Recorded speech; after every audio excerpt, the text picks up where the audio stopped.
It's the first La Liga El Clasico this weekend, and in preparation, a film about the famous derby has been shown at the Kicking and Screaming Film Festival in London. Organiser Tom Watt tells us more about the film as former Barcelona player Gaizka Mendieta and Catalonian Roberto Martinez share why this derby is that extra bit special. We're showing a new film called El Clasico, which is about the reasons for and the history of the rivalry between Real and Barca.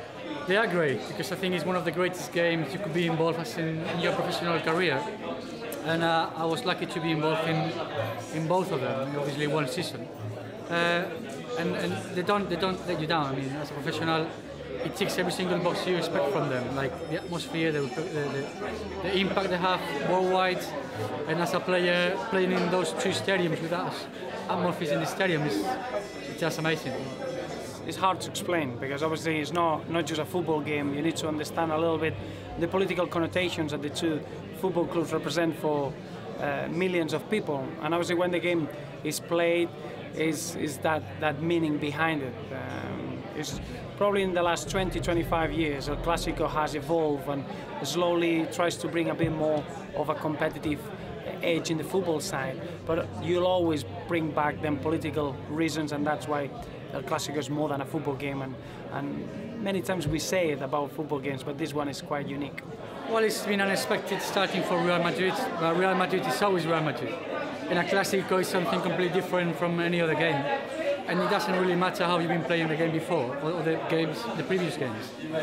So, obviously, again, playing Barcelona makes Barcelona be a slightly favourite, if you could say so. But Clasico is always about 50-50. Yeah, well, I think the families, especially the grandparents of the families, they always can cope with defeats of Barcelona, but never a defeat against Real Madrid, and that brings really bad mood. That really brings real problems to the family and the way the day-to-day goes. So it really affects the people, and I would say the older generation are the ones that really suffer. Well, they are different. I think the derbies in the Premier League, they bring an incredible rivalry, and that's a football rivalry, and the traditions of the football clubs. I think the El Clasico, as I say, it represents a little bit more than that. I think it's a way that Catalonia had to fight against the centralism, and many families is the way that they had to express themselves against the dictator, and that brings the feelings into the game, and that's quite difficult to replicate anywhere else around the world. This season seems that we've seen more of Valencia and Atletico Madrid challenging, hopefully, so the title is more open. But basically, it's always about Real Madrid and Barcelona. In any Clasico, the one that it needs to win most is the one that has got a little bit of edge and a little bit of advantage. Obviously, Barcelona's got 8 points difference so far with with Real Madrid. So I would say that Real Madrid probably will be the team that they'll get a better outcome in this one.